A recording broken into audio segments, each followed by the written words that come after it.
Hello, film fans. Welcome to the Film vs. Film podcast. My name is Martin Harries, your host. I'm a filmmaker on occasion, but mainly can't stop yapping about movies. On this podcast, every episode, I pick a topic from a film that's coming out at the cinema or on streaming. I pick a favourite film from that topic and battle it out against a guest to decide which film would become the greatest film of all time. If you enjoy this podcast, please leave us a 5-star review and subscribe. Please enjoy part 2.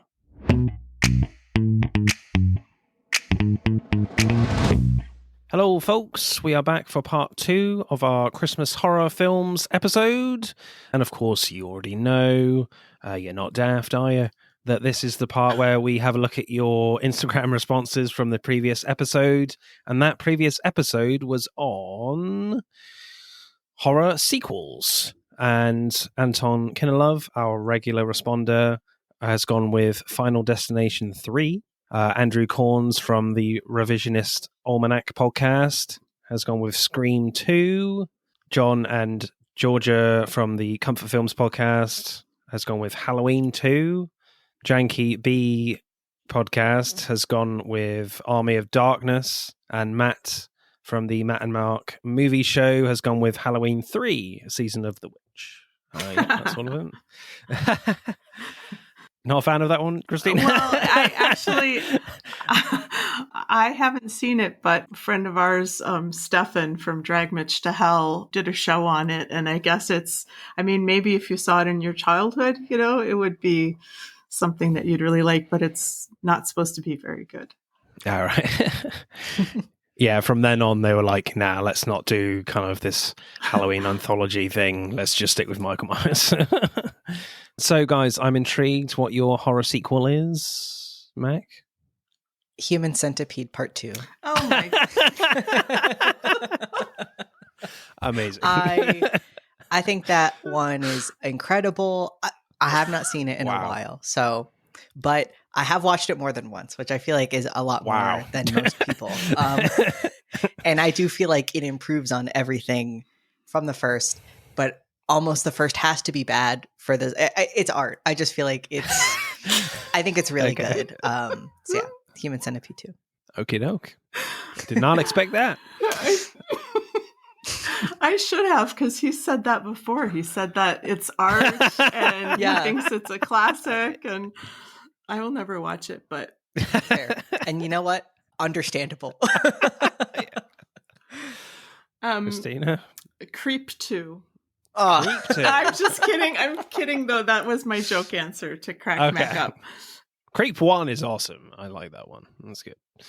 I'm going to go with Dr. Sleep. I think The Shining is amazing, but I think that Dr. Sleep is a really good kind of companion. Yeah, I really like it. I like the performances, and I like the sort of team up between the kid and and Danny, grown-up Danny. So I haven't seen it yet. I want to read the book, though. Yeah, that was Boaz's choice when we did this episode before, because this is the second episode that we're doing horror sequels on. So it's sequel of the sequel episode? Yeah. For the horror sequels, the original one that we did, Boaz picked Dr. Sleep. Yeah, I liked it. I didn't love it. I wasn't sure about the end, really. I had only seen it the one time. I probably need to see it again. Right. We are talking Christmas horror films, and it is the World of Horror's pick. What film are you going with, guys? We are going with Gremlins. Excellent. And, I had the synopsis in front of me, but I don't have it anymore. But Gremlins, it's what happens when you don't follow directions. Yeah. It's a cautionary tale. A cautionary tale when you don't look at the instructions or the rules for Christmas presents, which is what I have done many times, probably. Were there any other films in contention for you guys? Yeah, we thought about Black Christmas, the original from 1974. Classic. We thought about Anna and the Apocalypse. I really like Anna and the Apocalypse, but I was like, I don't know if I just like it or if it's objectively good. And I had never seen Gremlins, so I was like, sure, here's my excuse to finally watch Gremlins. Cool. So yeah, initial reactions for Gremlins. I'd seen this like years ago when I was quite small, like 10, 12 or something. And I don't think I've seen it since, to be honest. I've seen Gremlins 2 a few times, and that's really good. Yeah, it's really interesting stuff here. I think there's really not much of a plot at all, really. And there's some really hilarious moments in this. And there's definitely a lot of characters where you're just really behind the Gremlins and just like, yeah, please kill this person now. And so, yeah, I think tonally it really goes down a really interesting line of like who you're kind of rooting for sometimes, and before you get to the end. Yeah, I think, this is obviously directed by Joe Dante, and I think there are definitely times where he's just like, yeah, I just want to have fun with these little creatures and just see what interesting things, funny things I can do with these Gremlins. It's a real fun time, and I think it's more of a Christmas film than a horror film, I would say. Whereas I think maybe Rare Exports is more like half and half. But saying that, it's kind of very mild on the Christmas and the horror Rare Exports, whereas I think this is very strong on the Christmas. Not to say there aren't horror elements, especially towards the end. There definitely are in Gremlins. But yeah, I think it's very much more of a Christmas film for me. Like I said, I had never seen it, but I used to watch a lot of that show. I love the 80s. And also I just think it's such a cultural staple that I knew all the rules already. I knew that was Gizmo. I knew that he, I don't know. I felt like I thought I knew what the movie was like, but I was really pleasantly surprised. I was excited to watch it since it is such a staple, but I did not expect to love it so much. And I thought it was so weird, surprisingly violent, but in a way that I was cool with. I replayed that scene with the mom in the kitchen 2 times because I was just he's just sitting there with a knife sticking out of him. I personally rooted for the Gremlins the whole time. They were just, again, watched almost all their scenes over again, just them going I love goblins. I don't know. I just love a nasty little guy. And so this is just what could be better than these Gremlins? And Gizmo's obviously the cutest thing ever. And it's just such a weird movie.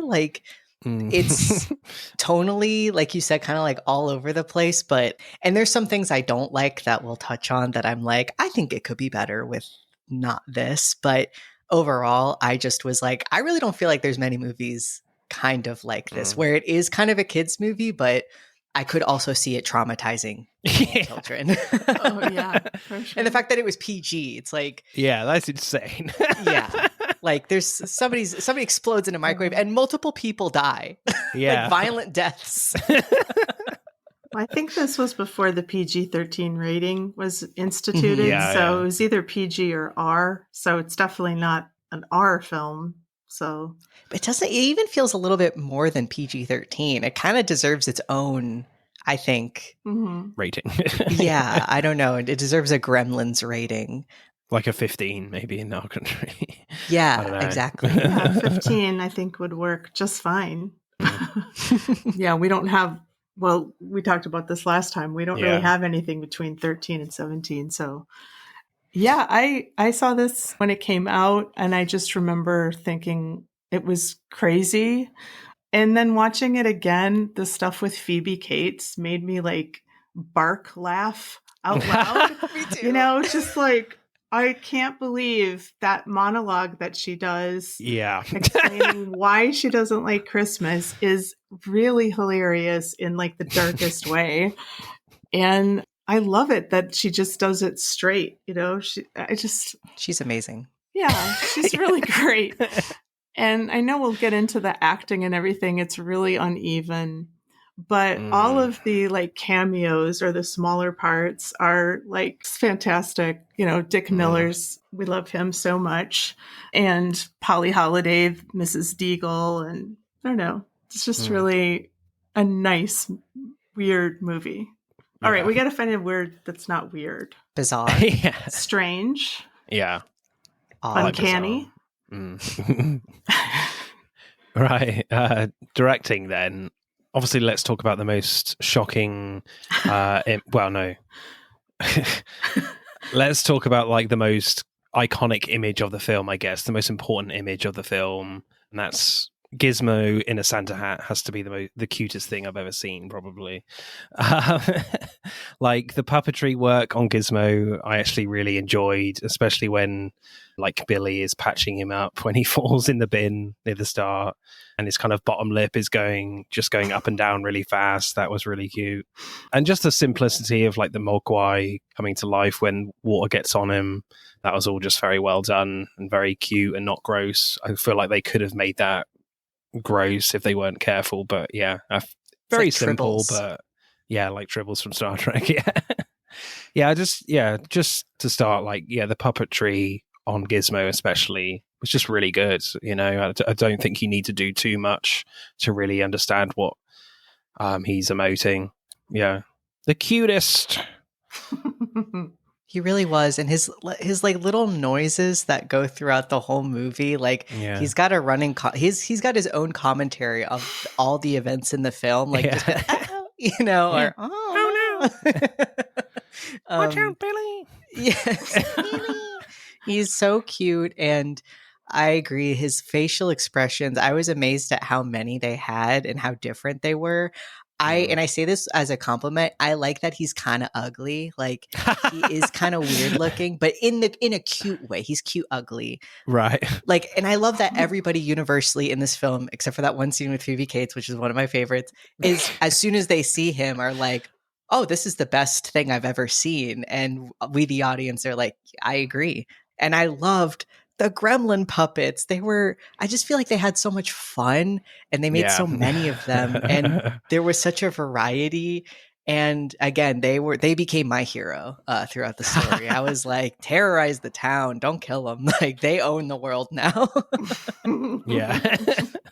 But there was some real dread also. Like that scene in the kitchen with the mom, that scene was just like amazing to me. She was such a badass.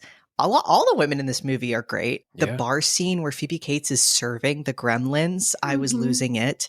And even just the pool, the kind of dread you feel when Stripe. Oh, that was a great shot. Yeah, when he goes in there and you're like, oh, just like a few drops, made a bunch. Like how many are about to be made here? I just thought the pacing was great. All of it. Loved it. Amazing. Yeah, I especially loved that little swimming pool scene where it's all just very misty and there's a lot of green lighting. I just thought that was very effective just to give you this impression that, there's a lot of gremlins going to come out of here. There's going to be some fun times. They're coming. But I liked the sequence from when we first see the gremlins in their cocoons to like the last Christmas tree attack on Lynn Peltzer, Frances Lee McCain's character. I was quite surprised how long that sequence took. Like, I think it was about 15 minutes long, and each scene kind of blended into each other really well.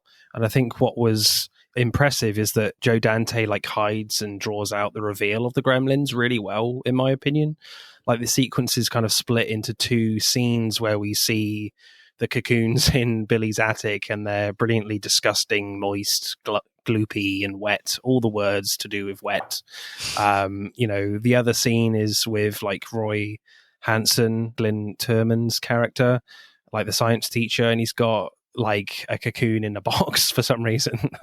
And there's like a great like long shot that goes right from the back of the room up to the box, then goes inside it.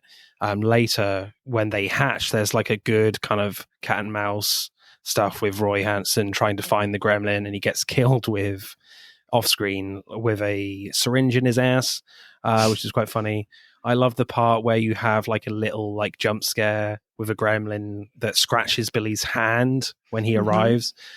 And then you just see like the gremlin's hand just come over the desk to eat like a glass tube. Yeah, he throws away an apple and then is like, let me get the glass. Yeah. Then you get like another surprise when the gremlin hides in a kitchen cupboard and opens it right by Billy's head. And you get like a full-on shot of it in full view, but it's only for like a split second and you can't get like a good look at it before it runs off, which I found was quite effective. Then later with Billy's mum, you see its shadow before we get the scene with like a fairly simple reveal shot of a gremlin like eating gingerbread men. Gingerbread men again in this film, both films. Those poor guys. Then just like funny gremlin kills with the kitchen appliances with like the weird invention shredding one going around in circles with its legs poking out. That was funny. That shocked me. Like I really did not know what tone the film had until that happened, and then I was like, oh wow, okay. Yeah. So I just love the commitment to like hide the gremlins for so long in this really quite drawn out sequence. Yeah, so good for me. Yeah, I love that. I mean, the puppetry is really amazing. That scene in the kitchen where the gremlin is eating the cookie and then its ear kind of flaps up like yes, like his eyes kind of look. Yeah, so good.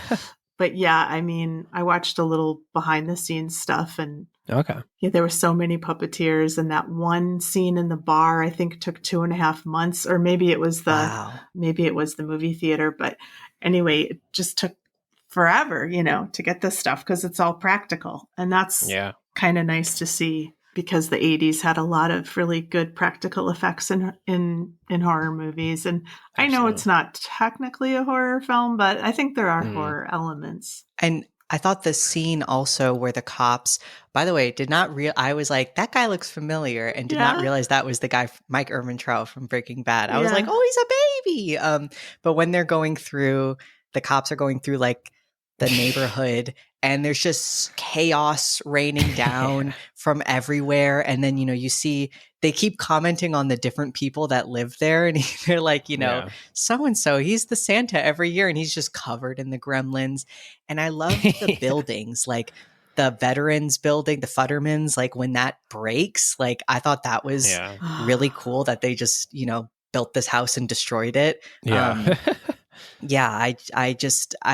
You just got the sense that like everything is going wrong. Also just have to add in the part where the gremlin's like playing with the traffic lights, and then when he does too green, they crash. He goes, ha, ha, ha. Like he just does this stupid little laugh.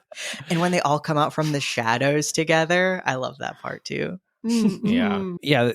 As you say, Mac, there's a part in this film where like the gremlins just wreak havoc on the people of the town.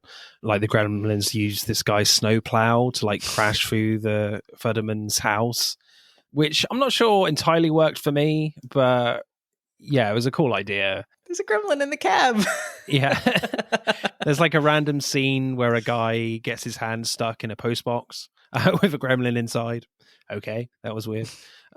But by far my favorite sequence was when Mrs. Deagle flies out of her house to her death.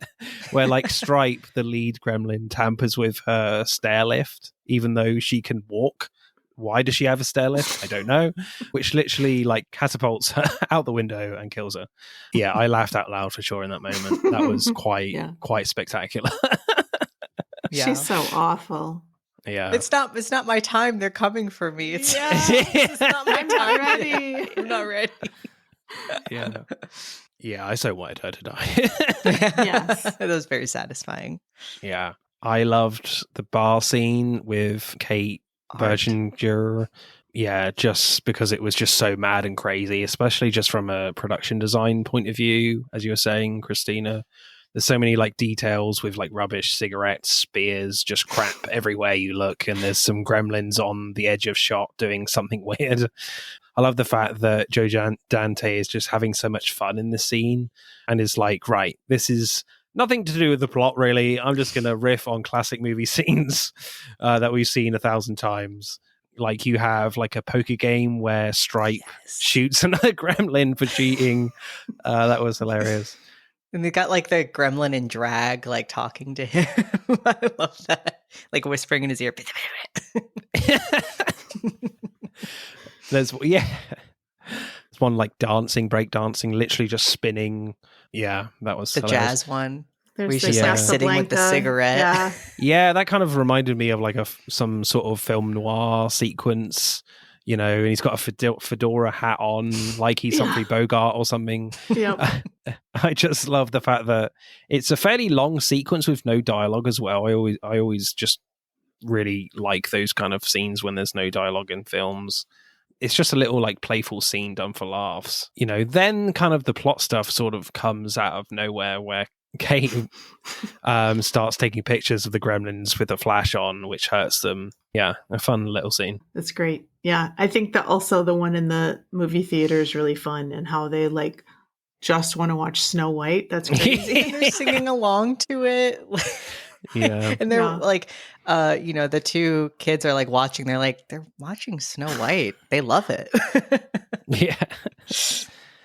There was one other one that I liked. Oh, I just liked just the running gag. This world is so silly. Like the running gag of the husband with his horrible gadgets, but how the family, despite knowing that they're pieces of shit and kind of resenting him a little bit for it, they still try it every time. I thought that was very sweet of them. But how he's always like, well, it's actually supposed to do that. It's like, he's just like a salesman kind of guy that he's not even he's the cause of all this, and he's not even seeing any of it. Yeah.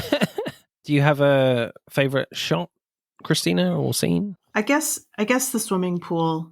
I think that is really scary. Like you were saying, like the mist, and it's like lighted from below, and you just have this feeling that we were going to move to another level after this. Yeah, that was great. Mac, favorite scene or shot for you? It's got to be the bar scene. It's a tie between the bar scene and the kitchen scene, because I just loved how tense the mom was with that knife.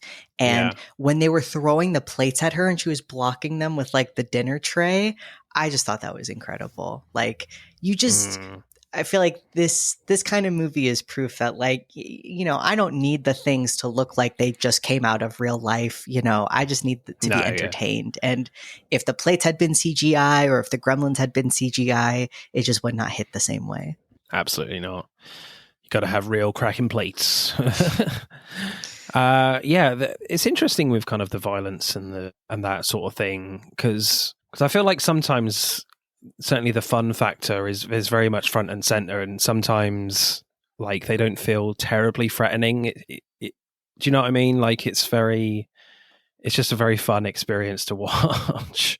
Yeah, I guess what I'm trying to say is that a lot of the time, like the characters don't feel like they're in huge danger. Certainly the ones that you're following, that you like, the hero characters, Billy and Kate and the mum. But I think my favorite scene is probably the last one.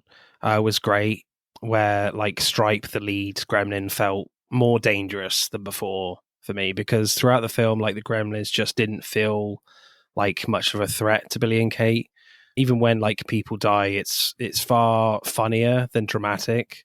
But the end definitely felt different with Stripe, as he's attacking Billy with a crossbow. When Stripe fires it, you think, oh, he's never going to hit Billy. But when Billy gets shot in the arm, you're like, oh shit, Billy could actually die right now. Here in this like shop that seems to sell everything. I just like the kind of the escalation of violence with all that stuff. Like Billy gets like a baseball bat, Stripe gets like a chainsaw. That was a kind of a cool moment when those, the bat and the chainsaw meet. Stripe literally gets dragged away because of the chainsaws still on, and that was funny. Then towards the end, I loved like the proper kind of horror elements where Stripe literally melts away and turns into like a greeny yellow goop. Definitely reminded me a lot of the vampires in Fright Night, the way they die. Proper like gruesome stuff. Plus Gizmo driving a pink little car. What's not to like? Oh, they just do so many goofy things. Like he's got his little like getting in shape montage, which doesn't make any sense. It's like 20 minutes, and now he's like, But I think that Joe Dante was perfect for this, because I think he's really poking fun at a lot of things that were going on in movies at the time that were just stupid. Like I don't know if First Blood or Rambo was like maybe one of the ones that like started that kind of trend of the working, well, Rocky, Yeah. but I mean, like started that trend. Ultra masculine Yeah. heroes. So to see untouchable, will never get killed. So to see this little fuzzball, like lifting one weight instead of it's hilarious. Funny. Directing score for me then, yeah, it's really good. I just love the fact that there's just a great element of fun here, and that, I just love the fact that he's just really being creative with what these gremlins and the Mogwai are doing in this film. So I don't think it's anything too special, I don't think. So I'll go like 8.3. I was going to say 8. I enjoyed it, but I do feel like you said, it's like, it's a lot of fun, but, comparing it to like a super theatrical movie with great direction, and like, there are parts that are uneven, I think. Yeah. And though the highs are really high, I did have a few lows that I just try not to think about. But I will address. Well, you said it now. Yeah. Could we go with 8.3 also? I think it's better than an 8. Sure. 8.3. Cool. Right. Screenplay then.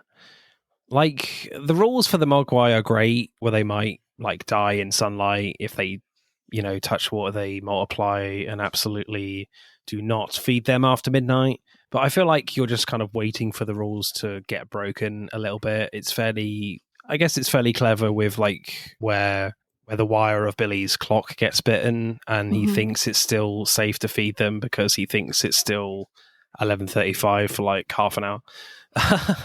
But hey, the rules do come into play again when they defeat Stripe, but there's no real like surprise that they kill Stripe. So not to say it's not like fun to watch in those kind of last scenes, but yeah, did you guys get that inevitability that you're just kind of just waiting for the rules to get broken? Because you learn the rules very, very quickly after that first scene. Yeah, it's definitely like a fairy tale, or it's like one of those stories where it's just set up in the first moment, and then of course you're just waiting for it to play out. Yeah, I felt like the surprises were for me, in no way the story. Like, the story never surprised me. There were obviously moments that I was like, haha, I wasn't expecting that. Like the monologue from Phoebe Cates and the violence I did not expect, and the like some scenes, but nothing from the story was crazy in any way, shape, or form.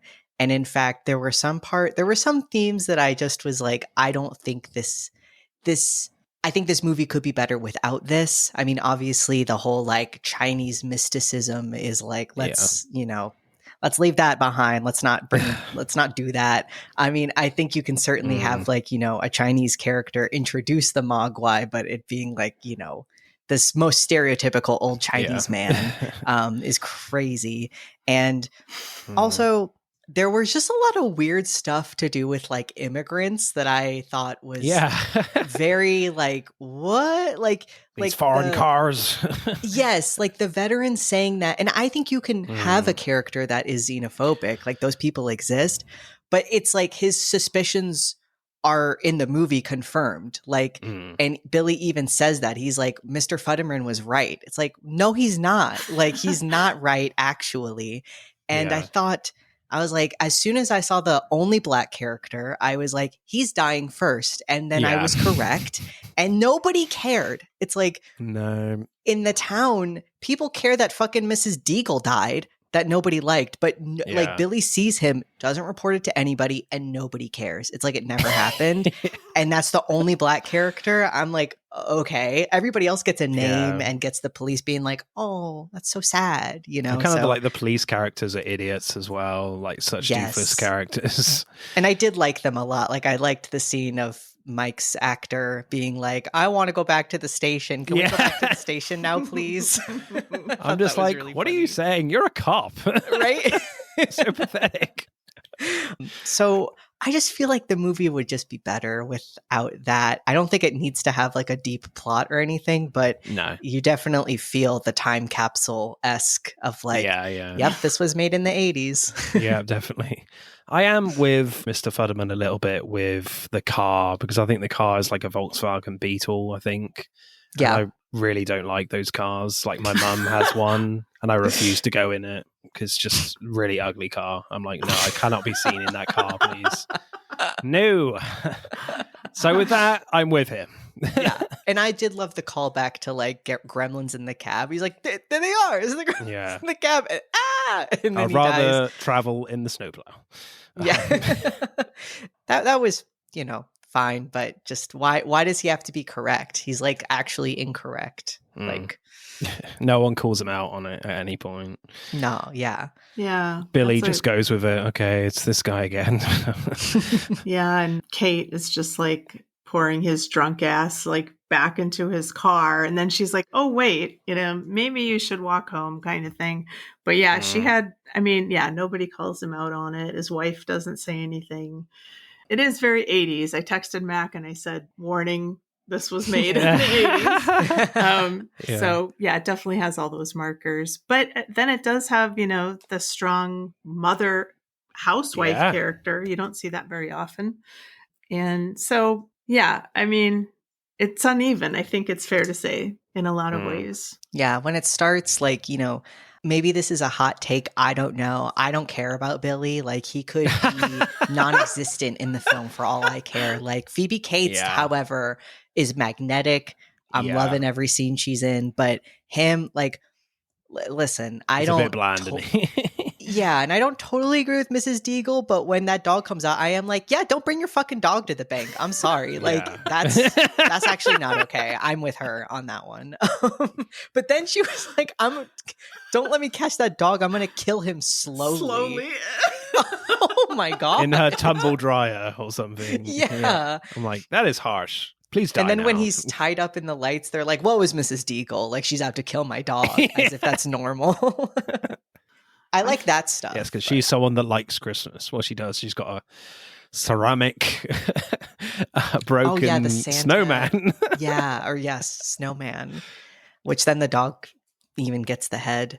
Yeah, and I thought the inventor stuff was kind of like, it was cute at first, kind of, but it did kind of grow or like wear on me a little bit. I was kind of like, so it's going to be another invention and it's not going to be good. Yeah, I hated all the scenes with Randall Pulitzer. Yeah, he's not honest. Charming.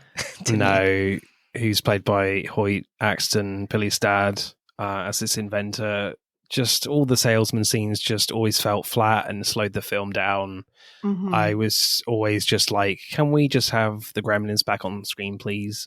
I kind of get what they were trying to do. Like, they were trying to avert laughs from just how awkward these situations were, but they just weren't funny, in my opinion. They just were awkward and just like, Gremlin, please make it stop. And there's nothing surprising there either. It's like, we know he's bad, and then he gets to the convention, he's like, oh, the competition here is pretty steep. Yeah, you're bad at what you do. Your son has to work. Please realize this, move on. Yeah. But the convention scene, this is not to excuse this, but that's just an opportunity for like a lot of cameos. Mm-hmm.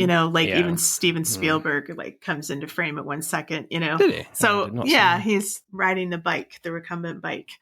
But anyway, I know he's not even an actor. He's like a country singer or something. I don't know why he was cast in this role. And as you guys were talking, I'm like, he's not even necessary. Like, we could have had a movie with just Billy and his mom. Yeah, cut him out.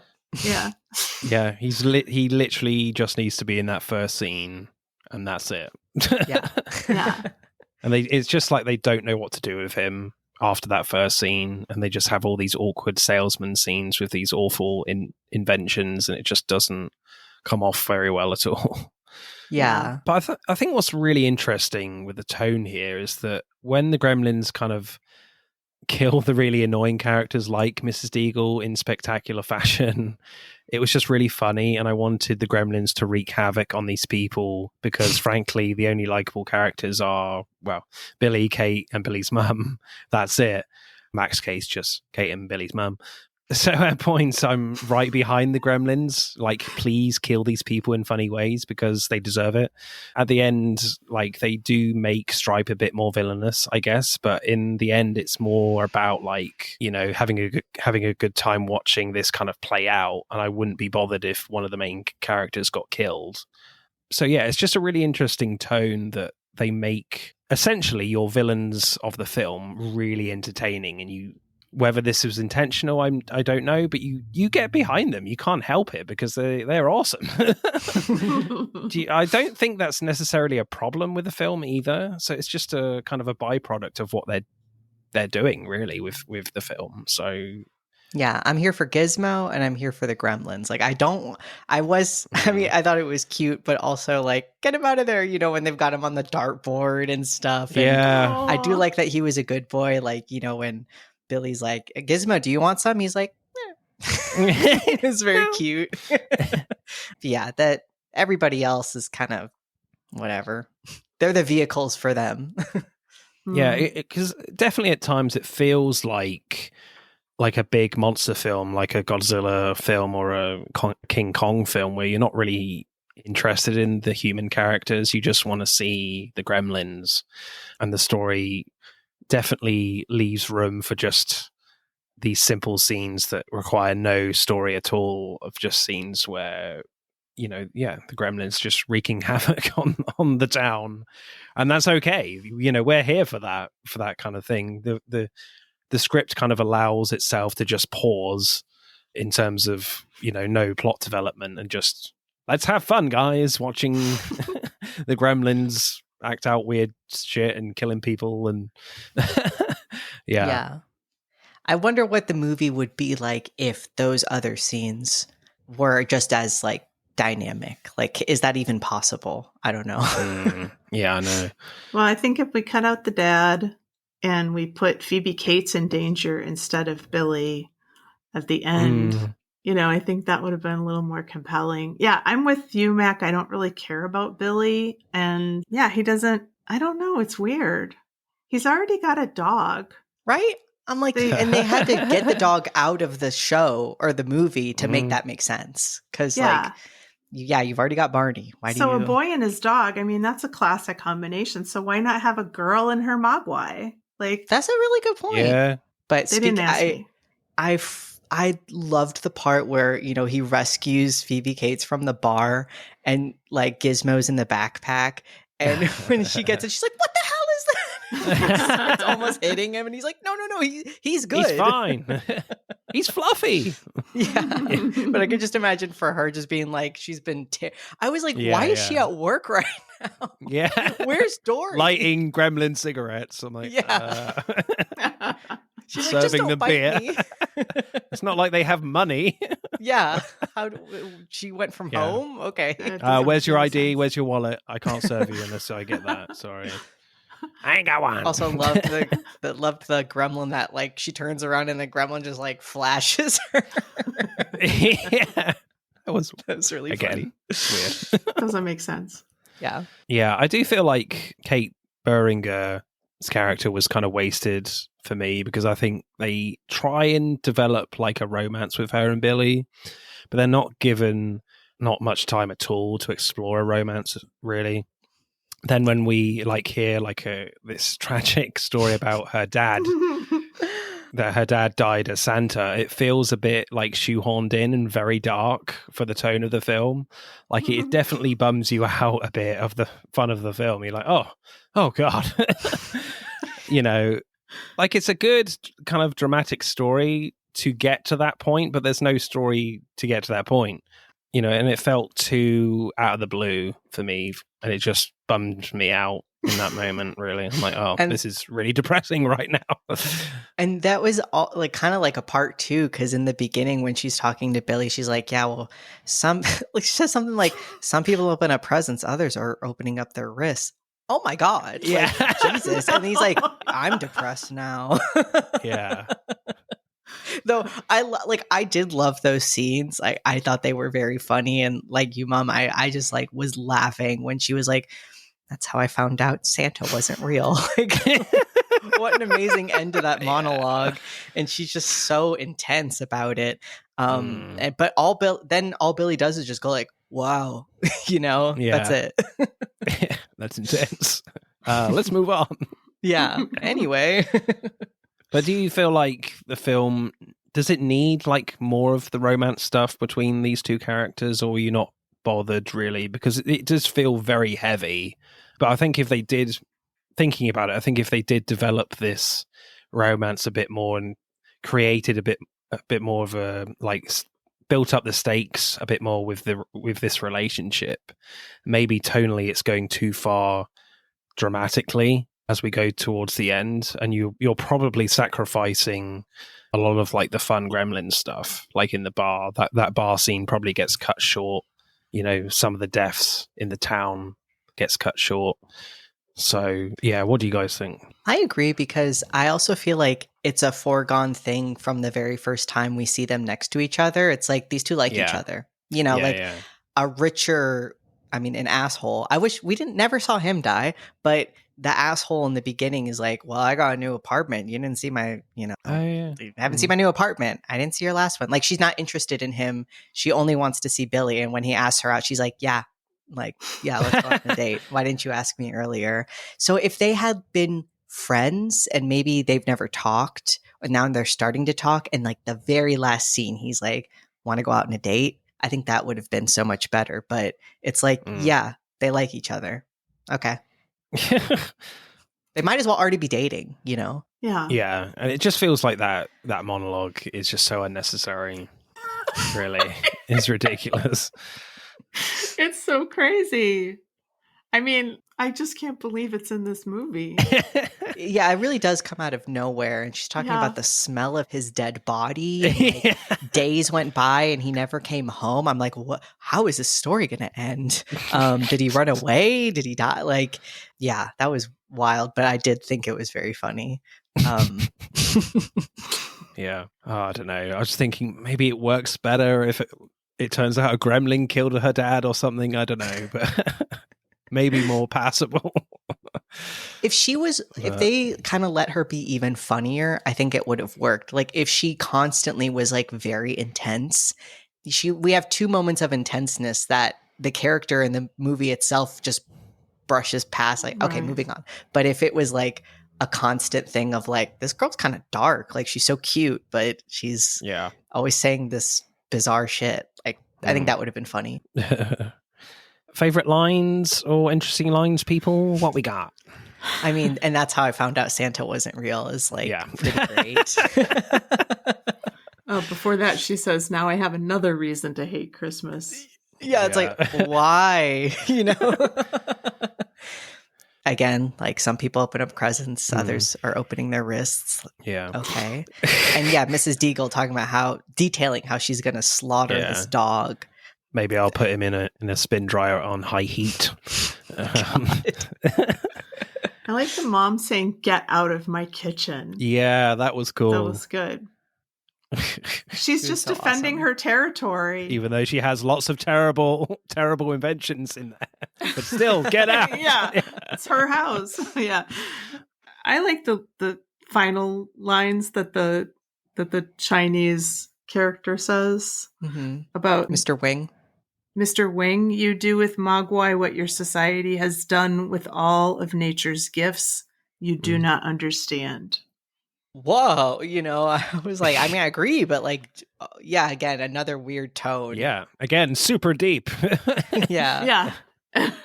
Yeah, it's a crazy movie. I am glad that they took Gizmo away. I was like, no, these guys do not deserve to have Gizmo. Yeah, I was still sad though. I'm like, oh. Hi, Billy. Yeah, that was so cute. Hi, Billy. But I think my favorite line is from Mrs. Spiegel when she comes to the bank and says to Billy, "This is what's left of my imported Bavarian snowman. You broke it this morning." Oh, your I dog also broke love it this morning. Yeah, the part where I think this is the only part with the salesman dad that I laughed at, and it wasn't even at him, it was at the mom. But when she's trying to get that stupid phone thing to work when the actual phone is right there, so then she just picks it up and she's like, I was just in the other room, that's why I didn't use it. Like, she doesn't want to tell him like, your stupid invention sucks. I thought that was pretty funny. Right. Screenplay score for me then for Gremlins. We're not watching this film for the screenplay. Let's be honest. Like, there's so many scenes that are just left plot free and they're just having fun with it. And that's all kind of directing and acting stuff that comes to the forefront. So there's some pretty good lines. Like, I just hated the salesman scenes. I really did. I don't do cringy, and there's some reality shows I just can't watch just because the cringe is too much. And it was literally that level with me for this salesman dude. I'm like, oh my God, please move on. Yes, and I think Kate is like, yes, her like monologue is ridiculous at the end. But again, I kind of wanted more of that character and to see whether they could have done something a little bit more with the relationship between her and Billy, just to ramp up the stakes a little bit. So I will go like a 6.9. I would honestly go like 6.5. I agree that the screenplay is like not the good part of the movie. Do you agree with that, Christina? Yeah, I do. I mean, there really is no plot. It's just like that one sentence in IMDb kind of, tells you everything you need to know, but you have to watch it for the vibes. It's a vibey movie. Yeah. Yeah. I might change a little bit, 6.7. Yeah, I was like 6.9. That's actually high for me. Yeah. Yeah, that salesman, man. Right. I think he took off a whole star just for the salesman. Yeah. Right, acting. This guy again. Right, the opening scene I found was quite ill-judged, especially with the comedy and the acting. And when you mentioned, Christina, that the guy is not an actor, it really shows. Like, the salesman is Randall Pilzer, played by Hoyt Axton, and he goes down to this basement, this Asian shop, like selling like strange artifacts to find like a present for his grandson, Billy, and doesn't seem to be interested in buying anything, then starts trying to sell this weird travel pen knife. And I was like, the Asian old man, completely stone-faced, like, this is supposed to be funny? Okay. At one point, like, this liquid toothpaste just sprays on his shirt, and it didn't seem to affect him at all. He just shrugs it off like it was nothing. In that moment, I would have surely felt an ounce of embarrassment, but I just didn't get any of that, really. Just very cringy. There are moments where you hear, like, the Mogwai, and he doesn't seem interested at all. It's just like a shoulder turn. Oh, was there a noise? Yeah, there's a really cute voice behind you. Go have a look at that. The comedy fell completely flat. I get that they're going for, this kind of awkward comedy. It just doesn't work for me. Do you get that same feeling, especially in that opening scene, guys? Or yeah, it doesn't get you revved up for the movie. Like, again, no. I knew the rules, so I just saw it as a vehicle to tell me what the rules were. I'll say exactly what it was. You could even make it like 10 times shorter. You could just have the opening be like a dark screen that says the rules and it'd be the same effect. Yeah. Yeah, it was way too long. Yeah, the acting is really like it's very all over the place. It's not the highlight in any way. No. I think it's the smaller parts that have the best acting, actually. Mm-hmm. Right. So they're kind of fun when they pop up, but I mean, what's his name? Zach Galligan? Oh, come on. Yeah. He plays Billy. He's terrible. Yeah, he's just there to be cute, and that's about it. Yeah. Yeah, he's very bland. I thought the mom was pretty good. Again, like, she gave it an intensity, and obviously we've already talked about Phoebe Cates. She was very good. I liked the sheriff. I thought he had kind of a great sheriffy look, and when he's looking, he's like, "What are all those things on him?" I thought that was pretty good. Yeah, that's how I feel about most of it. He's got a very like good sort of doofus quality to the cops. Yeah. Just what are you Jonathan doing, guys? Banks, like you mentioned, the deputy, he's great. Dick Miller as Mr. Futterman, he's great. I mean, he's a terrible character, but he was good. Entertaining. Plays it well. Yeah, but the leads are not the best. No, I mean, like, I feel like there was like a really cute scene where like Zach Galligan asked Phoebe Kate Berginger's character out for a date. I felt like Kate brought out a little bit of acting from Zach Galligan in there. I feel like, there was a little bit of chemistry there between those two. Definitely, it's more Kate for sure. But as I said, I feel like it's definitely a missed opportunity not having more scenes together. Yeah. I wish we could, like, the Gremlins, they're the best actors. Like the puppets they give the most best dynamic performance. Not dynamic, they are just like, but they're the ones I am most like just like you've been saying, like, get them back on the screen. yeah, definitely. But yeah, they have voice actors. Yeah. So I mean, they do a great job, really, with those incredibly high voices and creepy voices. So yeah, I mean, it's great to mimic that. Obviously, Gizmo is adorable little voice. So yeah, yet again, the Gremlins and the Mogwai win. Yeah. So, favorite performance? I guess Phoebe Cates. Like, she's the one I'm thinking about the most. I do agree, though, that the side characters are all pretty funny. Like Ms. Deagle screaming, like, "I'm not ready." That was pretty funny. And the close up of her screaming as she's going through, she really was putting everything into that. And the mom. So Phoebe Cates. Yeah. Christina? I'm going to go with Frances Lee McCain. One thing we didn't mention was as she's like fighting off these gremlins, she hears one of them behind her and she just kind of does this like eye roll, like, what? Like, and I just think it's great, in the middle of trying to defend herself. She's just like, oh, geez, Yeah, she's great in that kitchen scene. She really goes into kind of a sort of a badass mode of just like, you know what, I'm just going to stab the hell out of these gremlins right now. Get in that microwave and die. God. Yeah, I think I'll probably go with Phoebe Cates as well, if I couldn't go for Gizmo, because I guess that's cheating a little bit. Acting score for me. Ooh, yeah, it's not great, is it? It's not good. I'll go 6.3. I'll do a 6. You guys. 6, really? Straight 6. Okay, this could be tightish.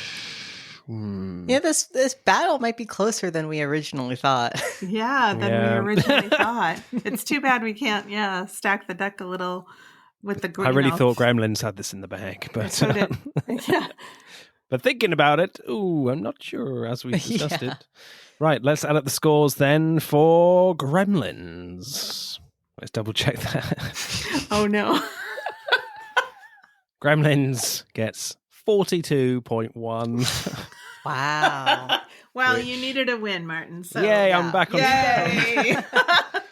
winning streak of 1 again. So Rare Exports wins with 45.5 to Gremlins 42.1.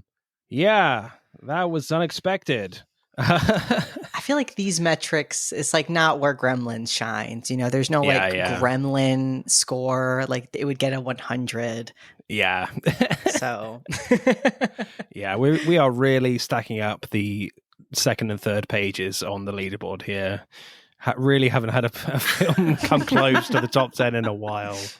Just the focus is on the bottom page, frankly, in the second half of the year. Right. That's what most movies are, Most movies are like pretty good. All right, next episode, we're going to go back to a Legends episode and we're going to be talking Patrick Swayze films. And we'll have another returning guest, Chase from the Movie Gap podcast. Guys, you have been amazing as always. this is your opportunity again to tell us about your podcast and where can we find you guys? We are World of Horror with Mom and Mac. We look at international horror films, and we hope you'll give us a listen. You can find us wherever you find the finer podcasts. Excellent. Right, it's time to say goodbye, guys. It's goodbye from Mac. Bye-bye. Bye. It's goodbye from Christina. Bye-bye. Bye. And it's goodbye from me. I am going to have a midnight snack, I think, and see what happens. Bye-bye. That's it for part 2. Thank you for listening. I hope you enjoyed it. Check out part 1 if you haven't done so already. But don't stop there. Get involved and tell me what your favourite films are relating to the episodes. Send us a DM or comment on Instagram and TikTok at Film vs. Film Podcast, for X at FVF_podcast. Plus, we are now on YouTube, so hit that like button and comment there. If you do, I'll give you a shout out on the next episode. Remember, please leave us a 5-star review and subscribe. Pod signing off.